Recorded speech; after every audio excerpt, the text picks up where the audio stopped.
मेरी भाभी रोज मुझसे 1 किलो मसूर की दाल मंगवाती थी। मगर उस वक्त मैं बहुत ही हैरान हो जाती जब भाभी उस दाल को बिना पकाए ही अपने बेडरूम में ले जाती और जब बाहर निकलती तो वह लंगड़ा लंगड़ा कर चलती। मेरे पूछने पर कहती कि दाल बहुत ही अच्छी थी। एक दिन भाभी का राज जानने के लिए मैंने अपनी छोटी बहन को भाभी के कमरे में छुपा दी। कुछ ही देर बाद जब बहन भाभी के कमरे से बाहर निकली तो वह भी लंगड़ाते हुए चली आ रही थी। ये देखकर मेरे तो होश ही उड़ गए। आज सीमा भाभी ने मुझे 1 किलो मसूर की दाल मंगवाई थी। मैं जैसे ही वह दाल लेकर घर पहुंची, भाभी ने थैले मुझसे ले लिए थे और अपने कमरे में चली गई। मैं हक्का बक्का रह गई थी कि भाभी को क्या हुआ है। अभी आधा घंटा ही हुआ होगा कि मेरे भैया ऑफिस से जल्दी घर आए थे। उनकी तबीयत खराब थी और मैं अपने कमरे में ही बैठी थी। भैया को देखकर मैं जल्दी से उठकर उनके पास आ गई थी। मुझे उनकी चिंता सताने लगी थी, मगर वह बोले मैं थोड़ी देर आराम करूंगा तो ठीक हो जाऊंगा। फिर उन्होंने अपने कमरे में जाने के लिए दरवाजा खोलने की कोशिश की तो दरवाजा अंदर से बंद था। भैया को कुछ शक हुआ तो भैया ने दरवाजा खटखटाने लगे, मगर कमरे में तो भाभी की कोई आवाज ही नहीं आ रही थी। भैया ने मुझसे पूछा, सीमा कहाँ है और दरवाजा अंदर से बंद क्यों है? मैं घबरा गई और बोली, भैया भाभी तो कमरे में ही है, शायद उनकी आंख लग गई होगी। भाई ने जोर जोर से दरवाजा बजाया, फिर बोले, सीमा दरवाजा खोलो, जल्दी करो। लेकिन भाभी ने तो कोई आवाज ही नहीं दिया। मैं भैया का हाथ पकड़कर उन्हें बाहर बरामदे में ले आई और बोली, आप यहाँ बैठ जाइए, मैं दरवाजा खुलवाती हूँ। जब मैं जोर जोर दरवाजा पीटना शुरू कर दी और साथ साथ ये भी कहती जा रही थी कि भाभी दरवाजा खोल दो, भैया आराम करने के लिए घर आए हैं, उनकी तबीयत कुछ ठीक नहीं है। लेकिन अंदर इतनी शांति थी कि कोई भी हलचल ही नहीं हो रही थी। मैं भैया के पास आकर बैठ गई। उनका चेहरा गुस्से से लाल हो रहा था। मैं बोली, भैया आप मेरे कमरे में आराम कर लीजिए, हो सकता है भाभी अभी सो गई हो। निशा भी तो सो ही रही है ना? भैया ने हाँ में सर हिला दिया।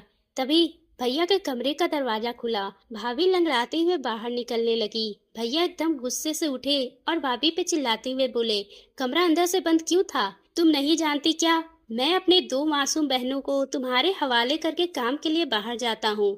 तुम तो हर रोज यही सब करती होगी। तुमने मेरी बहनों को अपना समझा ही नहीं। तभी मैं आगे बढ़ी और बोली, भैया आप गलत सोच रहे हैं। भाभी ने तो कभी हमको पराया ही नहीं समझा। वह माँ की तरह हम दोनों का ख्याल रखती है। शायद आज भाभी की तबीयत खराब हो, इसलिए वह सो गई होगी। मेरी बात सुनकर भैया ने मेरे सिर पर हाथ फेरा और खुद कमरे में चले गए। भाभी की आंखों में आंसू आ गए थे और उन्होंने मुझे गले से लगा लिया था। वह बोली, शुक्रिया सुमन। मैंने कहा, शुक्रिया मत करो भाभी, किचन में चलकर हम दोनों चावल दाल बनाते हैं। भाभी एक पल के लिए परेशान हो गई थी। वह बोली, सुमन दाल तो खत्म हो गया है, कल बना दूंगी, अभी तुम अपने कमरे में जाकर पढ़ाई करो। भाभी लंगड़ाते हुए किचन में चली गई थी। मैं हैरान होकर वहीं खड़ी हो गई थी। भाभी ने मुझसे झूठ क्यों बोला कि दाल खत्म हो गया है? क्योंकि मैं अपनी आंखों से देखी थी कि कच्ची दाल अपने कमरे में लेकर गई थी। मैं अपने कमरे में आ गई और पढ़ते पढ़ते ना जाने कब मेरी आंख लग गई और फिर सुबह को घबराकर मेरी अचानक से आंख खुली। मेरे साथ साथ निशा भी जाग गई थी और अब हम दोनों किचन में जाकर भाभी की मदद करने लगे। आज भाभी मुझे बड़ी बेचैन सी लग रही थी। भैया भी किचन में आ चुके थे। अब भैया भी रिलैक्स लग रहे थे। भाभी से आराम से बातें भी कर रहे थे। मैंने ये देखकर दाल वाली बात को नजरअंदाज कर दिया था। सुबह मैं जल्दी उठकर कॉलेज के लिए तैयार हो गई थी और भैया के साथ ही चली गई थी। वो ऑफिस जाते हुए मुझे अपने साथ लेकर जाया करते थे। मैं और निशा एक ही कॉलेज में पढ़ते थे। उसके फर्स्ट ईयर के एग्जाम हो चुके थे, इसलिए उसकी छुट्टियां चल रही थी, जबकि मैं थर्ड ईयर में थी और मेरे एग्जाम के लिए अभी 3 महीने बाकी थे। कॉलेज से घर के लिए मैं बस से सफर करती थी, पर जैसे ही घर पहुंची तो भाभी मेरे इंतजार में ही बैठी थी। वह मुझे देखकर फौरन ही कहने लगी, सुमन जल्दी से यूनिफॉर्म बदल लो और मुझे 1 किलो मसूर की दाल ला कर दे दो। फिर वो अपने कमरे में पैसे लेने के लिए चली गई थी। भाभी की लंगड़ाकर चलना भी अब खत्म हो चुकी थी। मैं जल्दी से मुंह हाथ धोकर भाभी के पास आई और भाभी से पैसे लेकर 1 किलो मसूर दाल लाकर भाभी को थैले देते हुए कहा, भाभी आज प्लीज दाल चावल बना लीजिएगा। मेरी भाभी के चेहरे का रंग एक पल के लिए फीका पड़ गया था। फिर उन्होंने हाँ, मैं सर हिला दिया और दाल लेकर अपने कमरे में चली गई। मुझे एकदम से अजीब सा लगा था। ऐसा कैसे हो सकता है कि कच्चे दाल अपने कमरे में कौन लेकर जाता है? फिर मैं यही सब सोचती हुई अपने कमरे में आ गई थी और पढ़ने लगी। शाम के वक्त भैया ऑफिस से आए तो मैंने निशा के लिए खाने पीने का सामान लेकर आए थे। भैया की आवाज सुनकर भाभी भी अपने कमरे से निकल कर आई थी और वह फिर लंगड़ा कर चल रही थी। मैं हैरान रह गई कि पहले तो भाभी के पैर की लंगड़ाहट खत्म हो गई थी, अब ये दोबारा ऐसा क्यों चल रही है? मुझे भाभी पर शक हुआ, कहीं भैया को दिखाने के लिए नाटक तो नहीं कर रही। लेकिन जब मैं भाभी के चेहरे की तरफ देखी तो साफ साफ पता चल रहा था वह बड़ी ही तकलीफ में है। मैं भाभी के पास गई, उनसे पूछने लगी कि उनके पैरों में क्या हुआ है, तो वह चुप हो गई। और भैया को बड़ी भूख लगी थी, इसलिए भाभी फटाफट किचन में चली गई और मैं अक्सर किचन में भाभी को मदद करती थी। आज भी मैं उनकी मदद के लिए किचन में चली गई। मैंने कहा, भाभी दाल चावल के बारे में सोच सोच कर बड़ी भूख लग रही है। भाभी ने मेरी तरफ एक बड़ी सी अजीब सी नजरों से देखा था। भाभी कहने लगी, आज तो मैं घर में आलू की सब्जी बनाई है। दाल तो मैं कब का खा गई हूँ, बहुत ही अच्छी दाल थी। ये सुनकर मैं हक्का बक्का रह गई थी। एकदम ही मेरा दिल भर आया था और मैं सब कुछ छोड़ छाड़ कर अपने कमरे में आ गई थी। मैं अपनी सोच में ही गुम थी, लेकिन निशा को देखकर मैं एकदम से चौंक गई थी, क्योंकि वह अपनी पुरानी फर्स्ट ईयर की किताब खोलकर बैठी थी। मैंने उससे कहा कि जब पढ़ने के दिन थे तब तो तूने पढ़ाई नहीं की, अब क्या फायदा? मैं निशा से किताबें छीनने के लिए हाथ आगे की तो उसने मेरा हाथ झटक दिया था और एकदम गुस्से से बोली, कभी तो मेरी जान बख्श दिया करो, हर वक्त मेरी माँ बनने की कोशिश मत किया करो। आप सिर्फ मुझसे 2 साल ही बड़ी है, 20 साल नहीं, जो मेरे हर मामले में टांग बढ़ाती है। मुझे निशा के इस तरह के बर्ताव के बिल्कुल भी उम्मीद नहीं थी। निशा ने तो कभी भी मेरे साथ इस तरह का बर्ताव नहीं की थी। मैं उसे छोड़कर भैया के पास आकर बैठ गई। भैया मुझे उदास देखकर परेशानी की वजह पूछने लगे। मैं बिना कुछ सोच समझ ही भैया को बता दी कि निशा ने मेरे साथ बदतमीजी की है। भैया ये बात सुनकर हैरान हो गए थे। फिर उन्होंने निशा को आवाज देकर बाहर बुलाया और बोले, हर वक्त कमरे में क्यों घुसी रहती हो? बाहर आकर हम सबके साथ क्यों नहीं बैठती? भैया के शब्द अभी मुंह में ही थे कि निशा ने जोर जोर से रोना शुरू कर दिया और बोली, पिताजी खुद तो इस दुनिया से चले गए हैं, लेकिन मुझे दर दर के ठोकरें खाने के लिए छोड़ गए हैं। भैया कहते हैं कमरे में मत बैठो और भाभी कहती है घर के कामों में हाथ बटाओ, जबकि मेरी बहन तो मेरी दुश्मन ही बनी हुई है। भैया निशा की हालत देखकर हैरान रह गए थे। फिर भैया उठे और निशा को गले से लगाकर प्यार करने लगे और बोले, निशा, तुमसे हम लोग बहुत ही प्यार करते हैं, क्योंकि मैं तुम्हें कभी भी अपनी बहन नहीं समझा था, हमेशा अपना बच्चा ही समझा है। फिर तुम इस तरह से बातें क्यों सोचने लगी हो? निशा अपने आंसू पोंछ ली और हम सबसे माफी मांगकर कमरे में चली गई थी। भैया ने भाभी को आवाज देकर बुलाया और बोले, सीमा, आजकल निशा घर में ही होती है, वो इतनी चिड़चिड़ी क्यों हो गई है? भाभी का एकदम चेहरा सफेद पड़ चुका था, वह बड़ी डरी हुई लग रही थी। वह बोली, सुनील, निशा हर वक्त कमरे में ही बैठी रहती है, इसलिए मैंने 1-2 बार उसे बोला है कि घर के काम काज में थोड़ी मेरे मदद कर दिया करो, इस तरह से तुम बोर भी नहीं होगी। शायद उसे मेरी बात बुरी लगी होगी। भैया कुछ सोचने लगे थे, जबकि ना जाने मुझे ऐसा क्यों लगा था जैसे सीमा भाभी हमसे कुछ छुपा रही थी। बात सिर्फ इतनी सी नहीं थी, कुछ न कुछ तो गड़बड़ जरूर थी। अगले ही दिन भैया हमारे कमरे के लिए टीवी लेकर आए थे और किताबें और नॉवेल्स भी लेकर आए थे और लाकर निशा के हाथों में थमा दिए और भैया कहने लगे, आज के बाद तुम घर में बोर नहीं होगी। फिर रिमोट भाभी के हाथ में दे दिए और बोले, सीमा, तुम और निशा टीवी देख लिया करो। ये देखकर भाभी भी मुस्कुरा गई थी। थोड़ी ही देर बाद जब मैं कमरे में आई तो निशा मुझे बड़ी ही जोश में लग रही थी और बोली, सुमन दीदी, मैं सारा दिन फिल्में देख लिया करूंगी, तुम पढ़ाई में ध्यान लगाती रहना। मेरा दिल भी लालच हो गया था। भैया निशा के लिए तो बच्चों वाली फिल्में भी लेकर आए थे। मैं देर रात तक जागकर पढ़ाई करती थी। एक दिन मैं पढ़ाई कर रही थी, तभी मैंने भाभी को कमरे से निकलते हुए देखा। वह धीमे कदमों से चलती हुई छत पे जा रही थी। ना जाने इतनी रात को छत पे करने क्या गई थी। मैं तो बड़ी परेशान हो गई थी। मैं पढ़ाई वगैरह सब कुछ भूलकर बाहर ही देखते रह गई थी। तकरीबन 1 घंटे छत पे बिताकर भाभी अपने कमरे में वापस चली गई थी। आखिर ये सब हो क्या रहा था? मैं इस फिक्र में भूलती जा रही थी, जबकि मेरा दिल पढ़ाई में नहीं लग रहा था। मैं कॉलेज से जैसे ही वापस आई, भाभी ने मुझे पैसे दिए और फिर से 1 किलो मसूर का दाल लाने के लिए भेज दी थी। मैं कपड़े बदलने कमरे में गई थी। ये देखकर दंग रह गई थी कि निशा फर्स्ट ईयर की किताबें फिर से पढ़ रही थी। मुझे देखकर वो इस तरह चौंक गई थी और झट से वो किताब सहित कमरे से बाहर निकल गई थी। मैंने सोचा कि पहले भाभी की दाल ला देती हूँ, फिर निशा को तो मैं देख लूंगी। मैं दाल लेकर आई तो भाभी ने मुझसे थैले ले लिए और कोई भी बात किए बिना अपने कमरे में चली गई और अंदर से दरवाजा बंद करके कुंडी लगा दी। मैंने सब कुछ नजरअंदाज कर दिया था और निशा की खबर लेने के लिए कमरे में गई तो वह मुझसे कहने लगी, दीदी तुम भाभी को ये रोज रोज दाल मत ला कर दिया करो। उसकी ये बात सुनकर मैं हैरान रह गई थी। वह ऐसा क्यों कह रही थी? तो मैंने उससे पूछा, क्यों, क्या हुआ है? निशा जल्दी से उठकर वो मेरे पास आई और कान में एक ऐसी बात बोल दी, मेरा सर चकराने लगा।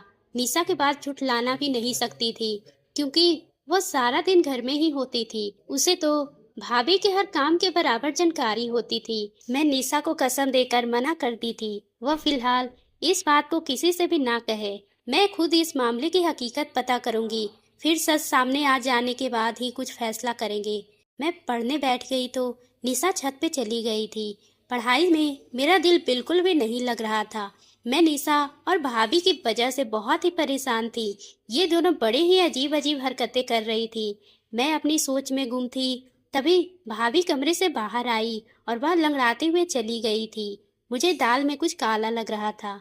मैंने भाभी से कहा, भाभी दाल कहाँ गई? तो भाभी बोली, वह तो मैं खा गई, बड़ी ही अच्छी दाल थी। ये सुनकर मैं चुप हो गई और फिर भाभी लंगड़ा लंगड़ा कर चलती हुई घर के काम कर रही थी। तभी अचानक मुड़कर बोली, निशा कहाँ है? तो मैंने उन्हें बताया कि वह छत पे गई है। ये सुनकर भाभी के चेहरे का रंग अचानक ही उड़ गया था। वो लंगड़ाती हुई छत की तरफ जाने लगी। मैंने सोचा, ये दोनों तो पागल है, मुझे भी पागल कर देगी। लेकिन भाभी को छत पे गए हुए बहुत देर हो गई थी। मैं भी उन दोनों के पीछे ही छत पे चली गई। सीढ़ियों पे चढ़ते हुए मैं भाभी की आवाज आसानी से सुन सकती थी। भाभी निशा को बुरी तरह से डांट रही थी। निशा के रोने की आवाज भी आ रही थी। मैं जैसे ही छत पे पहुंची, भाभी मुझे देखकर डर गई थी। निशा ने भी अपने आंसू पोंछ लिए थे और जबरदस्ती मुस्कुराने की कोशिश कर रही थी।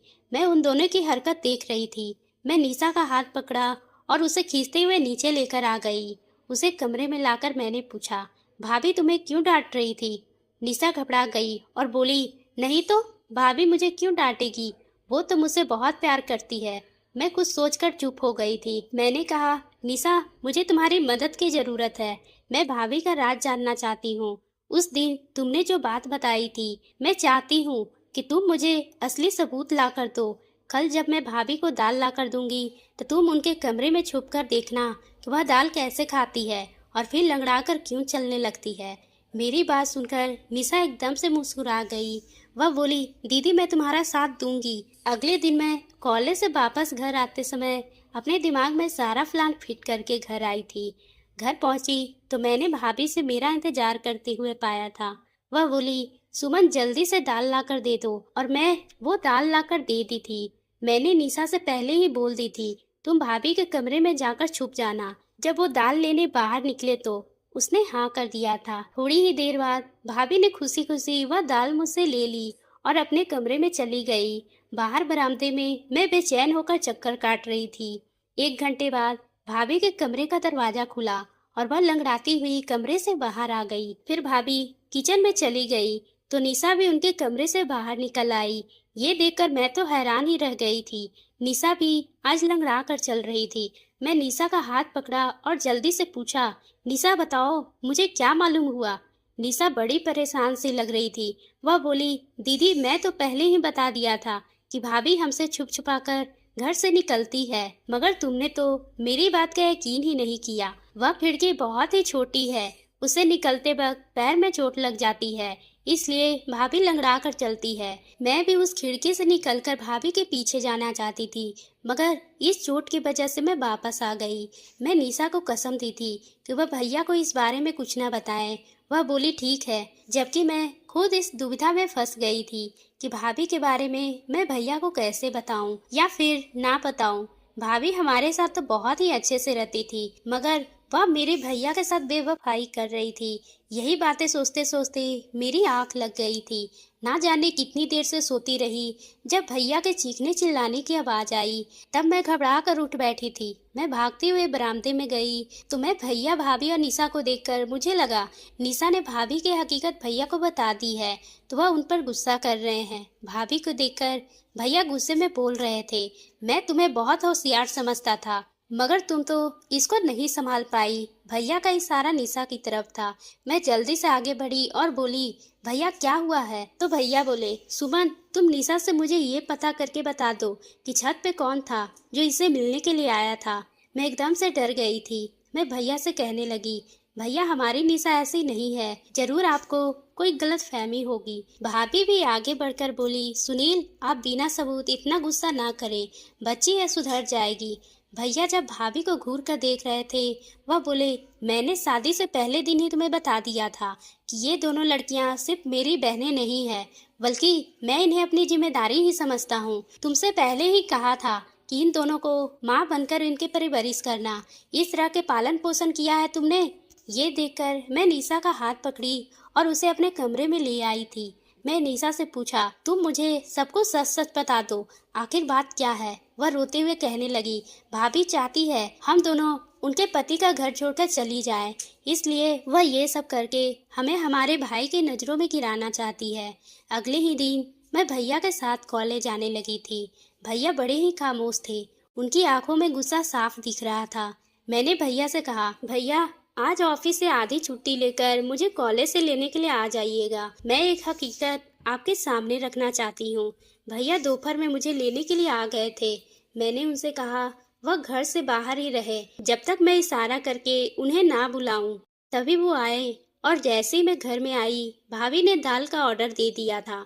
थोड़ी ही देर बाद जब मैं दाल लेने बाहर निकली तो भैया आगे बढ़े और बोले, कहाँ जा रही हो? मैंने कहा बस आप चुप रहें, आज हकीकत आपके सामने आ जाएगी। मैं दाल लेकर घर चली गई तो भाभी ने मेरे हाथ से दाल का थैला ले लिया और कमरे में चली गई। मुझे इस वक्त का इंतजार था। मैं जल्दी से बाहर आई और भैया को अपने साथ लेकर घर आ गई। मैंने कहा, भैया आप अपने कमरे का दरवाज़ा खोलिए। भैया ने पास का एक कटर था जिसके जरिए उन्होंने कमरे का दरवाज़ा खोल दिया था। जब हम अंदर दाखिल हुए तो भाभी अंदर कमरे में नहीं थी। उनके कमरे की खुफिया खिड़की खुली हुई थी। उसी खिड़की से बाहर देखा तो उन्हें भाभी नजर आई थी। वो तेजी से चलते हुए कहीं जा रही थी। भैया भी उस खिड़की से कूद गए थे, जबकि मैं और निशा बड़ी ही मुश्किल से उस खिड़की से उतर पाए थे। हम तीनों भाभी का पीछा करते हुए दूर एक सुनसान जगह पर पहुंचे थे।